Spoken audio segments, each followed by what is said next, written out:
Today we will discuss about pleural effusion. At first, what is pleural effusion? The accumulation of serous fluid within the pleural space is called pleural effusion. When accumulation of frank pus inside the pleural space is termed as empyema.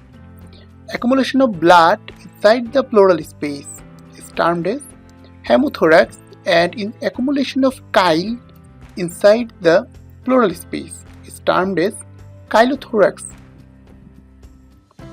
Now the pathology of pleural effusion. We know covering of the lungs is called pleura.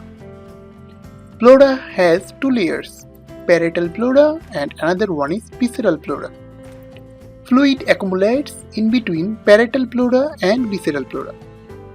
Pleural fluid accumulates as a result of either increased hydrostatic pressure or decreased osmotic pressure within the microvasculature of the pleura. Now the causes of pleural effusion. There are some common causes which include pneumonia, tuberculosis, pulmonary infraction, cardiac disease, subphrenic abscess, pancreatitis and malignant disease.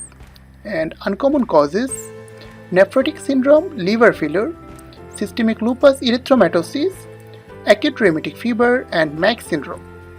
MAC syndrome include ovarian tumor, ascites and right-sided pleural effusion.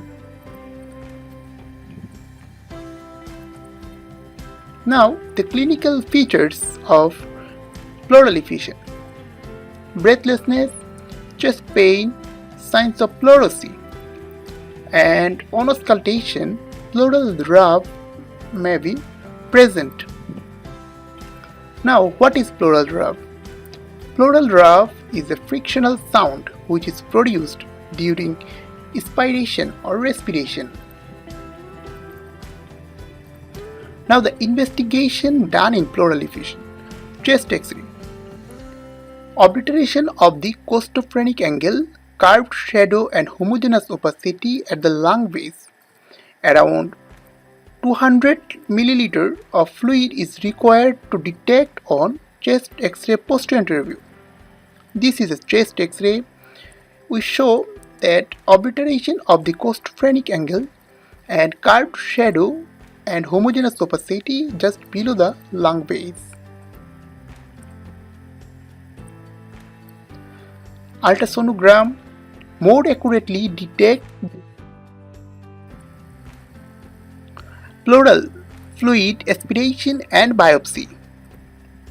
Now the management of pleural effusion. Therapeutic aspiration may be required. Aspirate more than 1.5 liter at a time, which causes re-expansion of pulmonary edema.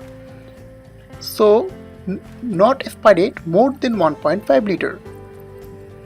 And main treatment is treatment of the underlying cause.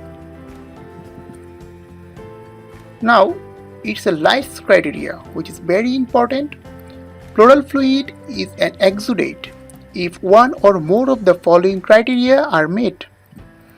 Pleural fluid protein divided by serum protein is more than 0.5. Pleural fluid lactate dehydrogenase divided by serum lactate dehydrogenase is more than 0.6.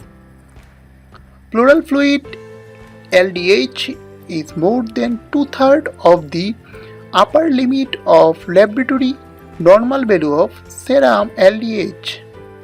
It is very important to diagnose that the pleural fluid is exudative or transidative. And at last, that's all about this.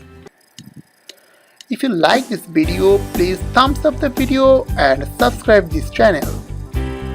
Thanks for watching this video.